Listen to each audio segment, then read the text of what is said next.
পনির রান্না করব, পুরো ভিডিওটা সঙ্গে থাকবে, স্কিপ করে যাবে না। পনিরটা পিস পিস করে কেটে নেব। আগে কিন্তু এই পনিরটা আমি খুব একটা পছন্দ করতাম না, খেতে ভালোও লাগতো না।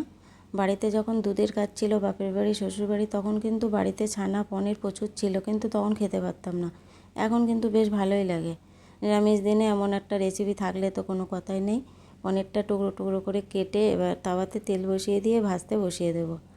একটু লাল লাল করে ভেজে নামিয়ে নেব। পনিরটা কিন্তু বেশি ভাজলে হবে না, এপিট ওপিট করে একটু তেল থেকে তুলে নিতে হবে।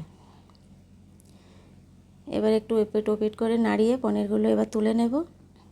পনিরগুলো তুলে এবার আমি অন্য একটা কড়া বসিয়ে দিলাম, দিয়ে এখানে কিন্তু শুকনো লঙ্কা, পাঁচফোড়ন, তেজপাতা ফোড়ন দিয়ে দেবো। তারপর একটা বাটা মশলা করে নিয়েছি, আদা, জিরে, ধনে, কিছু কাজু, টমেটো, কাঁচা পাকা লঙ্কা। এবার ভেজে রাখা আলুটা তুলে দেব, পরিমাণ মতো লবণ আর হলুদ দেব। মশলাটাও কষানো হয়ে যাবে, আলুটাও সিদ্ধ হয়ে যাবে। এবার কষানো হয়ে গেছে, গরম জল বসিয়ে রেখেছিলাম সেটা দিয়ে দেব। দিয়ে এখানে একটু ফুটতে দেব। সিদ্ধটা হয়ে গেলে এখানে ভাজার পনিরগুলো তুলে দেব। পনিরগুলো দিয়ে আবার একটু ফুটিয়ে নামিয়ে নেব। একটু হালকা ঝোলের করব, বেশি ঝোল করব না। আর নামানোর আগে একটু ফুটে গেলে একটু ঘি গরম মশলা দিয়ে নামিয়ে নেব।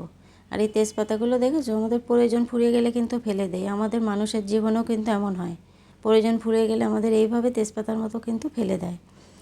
এবার একটু মিষ্টি আর একটু ঘি, একটু গরম মশলা দিয়ে নামিয়ে নেব।